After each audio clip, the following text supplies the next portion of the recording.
Hello, everyone. Welcome to a special edition of CropLife Retail Week. I'm Eric Sfiligoj, your host, along with co-host Lara Sowinski remotely. Laura, how you doing? I'm doing well, thank you. What are all those balloons behind your head there? Well, I'm glad you asked because, again, you know, in society, they celebrate 500 whatever. In baseball, for example, Right. 28 players throughout the history of baseball have hit 500 home runs or more, including greats like Barry Bonds and Hank Aaron. And of course, every year in Indianapolis, if you are faster at going around a track and succeeding in getting that 500-mile mark in, you win the Indianapolis 500. And I know the biggest superhero in the world, Superman, who was introduced back in 1938, celebrated his 500th issue of Action Comics in October of 1979. So I'm here to report today, if you haven't already guessed, that CropLife Retail Week is celebrating this week its 500th episode. That's wonderful. That's pretty cool. I know. It is amazing. And I give all the props in the world to our former co-host, Paul Schrimpf, because back in 2014, he got together with me and said, hey, why don't we do a weekly video where we talk about the news of the week and inform everybody what's going on in the ag retail and agricultural worlds in a little video clip. And I'm like, ah! And if you're wondering how I was petrified at the time, we have a couple of clips. We're going to show you a couple of clips of that first show back in 2014, 9.5 years ago. A couple of outtakes, and then we're also going to have a couple other tidbits in there with you and Paul talking at one event. My son, who created a persona called Box Person back when he was still much, much younger than he is, much taller than me now, but you'll see in the video clip he was small. And then a couple other surprises. So hope you enjoy these clips for the next minute or two. This is Paul Schrimpf. I'm executive editor of CropLife Magazine here with Eric Sfiligoj, the editor of CropLife Magazine. And we're bringing you a new program called CropLife Retail Week. The key issues the retailers will be facing. But one thing I found was very interesting. There was a panel discussion there featuring millennials. We feel like Groundhog Day all over again. Cavaliers garb on, Sfiligoj. There's still too many. He comes back and he still has the same number of consonants every. Why? Oh, I would have gotten bigger, but the bigger ones came with your own flock of sheep, which I thought was just overkill. So, like, it's the holidays. You eat too much, you get too much, you get spoiled. Visions of missed deadlines danced in their head. Find out what my friends in Illinois are talking about in the ag market. Who's the box person next to me? Okay. What? Hey, look, you're my chair. All right. Well, okay. I'm gonna go with A.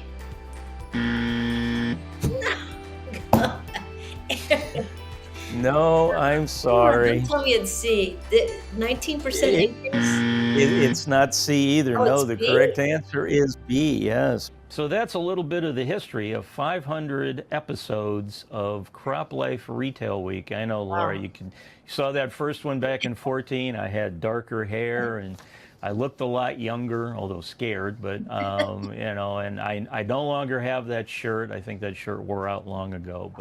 And of course, Paul is not here anymore. You are now the person that I generally do these videos with, and I've been having a blast for all 500 episodes, and I hope for the time that you've been here, you've had as much fun. Yeah, it's cool. Honestly, congratulations to you and Paul for chalking up. I had a little small part in reaching the 500 milestone, but great idea. Love it.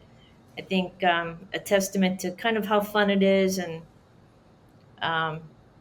good little way to spend your Saturday morning or afternoon.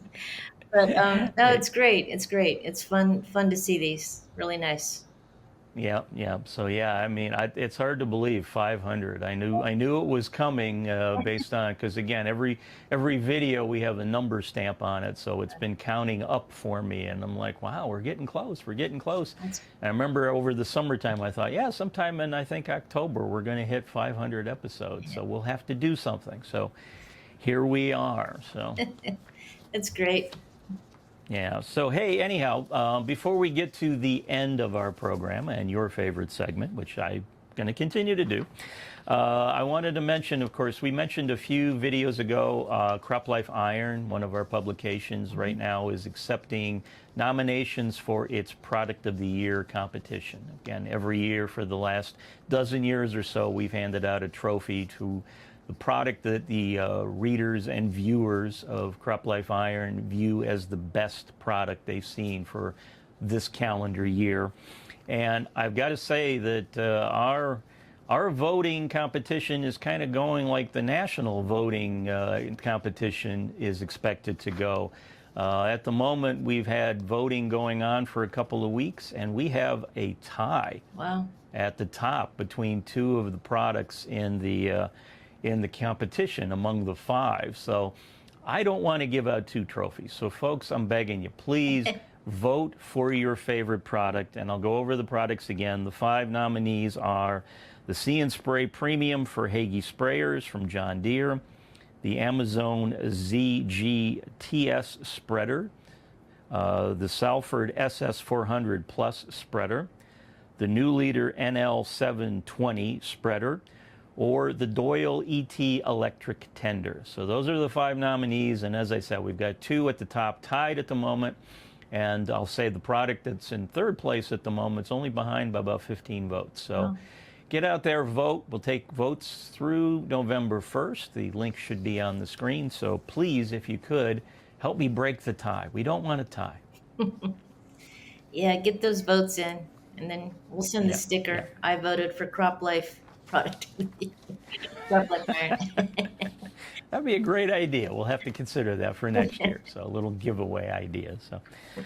So hey, Miss Laura, then since we've now celebrated, let's go back to like our regularly scheduled program, and we will go to your favorite segment of the show. It's time for Fun with Numbers. The number's 500. A. You know, I was teased about that, and I'm like, no, that's too easy. And the other thing, of course, is Fun with Numbers is something I came up with a couple of years into our program. It does not go back. I don't know. I have to ask our videographer to find the first video we did a Fun with Numbers, and we'll have to count how many of those quizzes we've actually had over the years. But it's not 500. But Well, was that your idea or? Yeah, because it was, and just a little background since you've asked. You know, there were a couple of videos in a row I remember where we were like, no matter what news items we pulled, they were all very number heavy. So I just thought, you know what, we're doing all these numbers, I should create a quiz with the numbers. And originally it was just I'd throw out the number and Paul Shrimp would have to guess what it was, which, you know, always showed me if he was paying attention to the news of the week or not. Most times he was not. And then somebody in the office said, well, you know, it's kind of unfair. You should make it multiple choice. And I'm like, okay. So we've done multiple choice ever since. So when you came aboard, it was already multiple choice. But originally, I was just throwing up the ball, you know, in the air and saying, okay, catch it with a blindfold on and good luck. So, Well, you know, we all live for answer D. See how creative you get week after week. So. Well, we'll see what you think of this week's answer D, because it's quite long. Alrighty. So. Anyhow, your number this week is 1.75 billion gallons. Billion with a B. Okay. 1.75. Okay. All right. So, Miss Laura, is 1.75 billion gallons, is that A, the amount of U.S. ethanol exported in 2024? Is it B, the amount of renewable diesel imported in 2024? Is it D, the amount of biodiesel produced in 2024? Or You ready? Is it D, the amount of tears from laughter Retail Week viewers have spilled these past 9 years hearing our answer Ds? Wow. I told you it was a long one. Well, I have to say, it's so funny that you chose this one because this was actually the news item I was going to share. I was searching high and low for a positive news item, and I did find this one regarding U.S. ethanol exports and 1.75 billion gallons was the number. So, I actually You are must be a 100% special correct. week. Yes, the USDA was putting out the report talking about export and the export market for the U.S. here in 2024, and they mentioned that one of the very, very bright spots was, of course, the 1.75 billion gallons of U.S. ethanol that has been exported out of the U.S. And they said that that number did not include a 140.5 million gallon shipment to Japan of ETBE, which I guess is a form of ethanol, although not considered pure ethanol. That's why it wasn't in the number. So Yeah.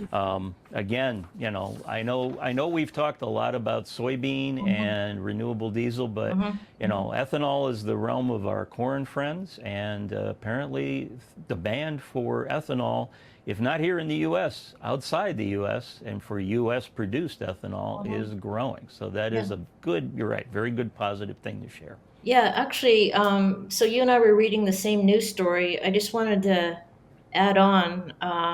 So this was grain exports in all forms that the Correct. USDA was reporting on. So interestingly enough, corn exports, U.S. corn exports to Mexico, were huge. We had record exports of corn to Mexico, and Mexico is now our top trading partner for U.S. ag, followed in second place by Japan, which overtook China. So Japan, second largest market for U.S. ag exports.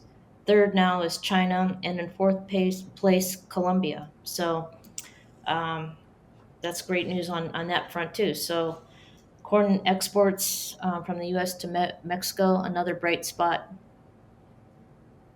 Yeah, no, again, I know folks, you and I have both talked about it. I mean, the fact that, sentiment in the ag industry is pretty down at the moment, given all things going on with commodity prices, input prices, general economic outlooks, et cetera, and so on. And, I know exports have been, I guess now exports can be looked at as a bright spot, which is good, because again, you would imagine as export demand increases that will have a domino effect on everything in agriculture and lead to more demand, which should probably boost prices, and everybody will start making money again and be happy. So we'll see.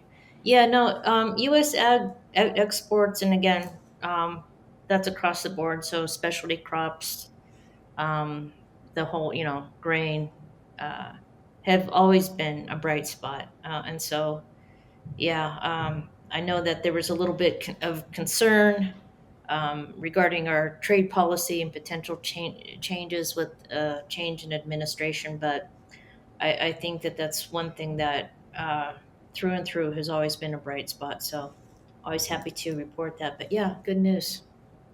Yep, very good news. And of course, 500 episodes. Yes. Who'da thunk it? Of course, when they put us in the Registry of Congress as significant cultural milestones, then I'll be really, really happy, which hasn't happened yet. But Library of Congress, I'm waiting. Give me a call. Yeah, I was going to say, I think these are going to be archived in the Smithsonian or the Library of Congress. That would be sweet. So, but in the meantime, everyone, we hope you enjoyed this edition of CropLife Retail Week. Thank you for joining us, and we will see you again next week for 501.